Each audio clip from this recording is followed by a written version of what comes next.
David and his men reached Ziklag on the third day. Now the Amalekites had raided the Negev and Ziklag. They had attacked Ziklag and burned it. And had taken captive the women and all who were in it, both young and old. They killed none of them, but carried them off as they went on their way. When David and his men came to Ziklag, they found it destroyed by fire and their wives and sons and daughters taken captive. So David and his men wept aloud until they had no strength left to weep. David's 2 wives had been captured, Ahinoam of Jezreel and Abigail, the widow of Nabal of Carmel. David was greatly distressed because the men were talking of stoning him. Each one was bitter in spirit because of his sons and daughters. But David found strength in the Lord his God. Then David said to Abiathar the priest, the son of Ahimelech, "Bring me the ephod." Abiathar brought it to him.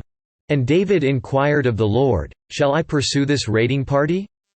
Will I overtake them?" "Pursue them," he answered. "You will certainly overtake them and succeed in the rescue." David and the 600 men with him came to the Besor ravine, where some stayed behind. For 200 men were too exhausted to cross the ravine. But David and 400 men continued the pursuit. They found an Egyptian in a field and brought him to David. They gave him water to drink and food to eat, part of a cake of pressed figs and 2 cakes of raisins. He ate and was revived, for he had not eaten any food or drunk any water for 3 days and 3 nights. David asked him, "To whom do you belong, and where do you come from?" He said, "I am an Egyptian, the slave of an Amalekite. My master abandoned me when I became ill 3 days ago. We raided the Negev of the Kerethites and the territory belonging to Judah and the Negev of Caleb. And we burned Ziklag."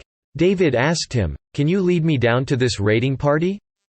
He answered, "Swear to me before God that you will not kill me or hand me over to my master, and I will take you down to them."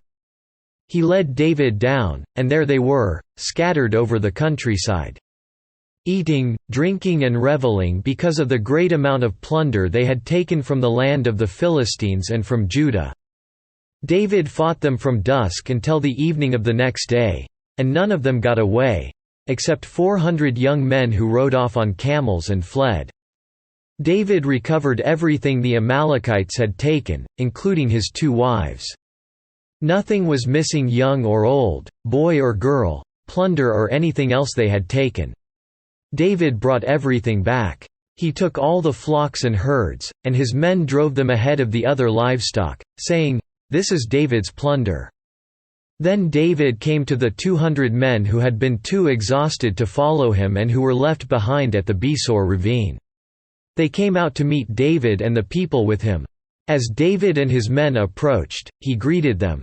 But all the evil men and troublemakers among David's followers said, "Because they did not go out with us, we will not share with them the plunder we recovered. However, each man may take his wife and children and go." David replied, "No, my brothers, you must not do that with what the Lord has given us. He has protected us and handed over to us the forces that came against us. Who will listen to what you say? The share of the man who stayed with the supplies is to be the same as that of him who went down to the battle. All will share alike." David made this a statute and ordinance for Israel from that day to this. When David arrived in Ziklag, he sent some of the plunder to the elders of Judah, who were his friends, saying, "Here is a present for you from the plunder of the Lord's enemies." He sent it to those who were in Bethel, Ramoth Negev and Jattir, to those in Aroer, Siphmoth, Eshtemoa, and Rakel, to those in the towns of the Jerahmeelites and the Kenites, to those in Hormah, Bor-Ashan, Athach, and Hebron, and to those in all the other places where David and his men had roamed.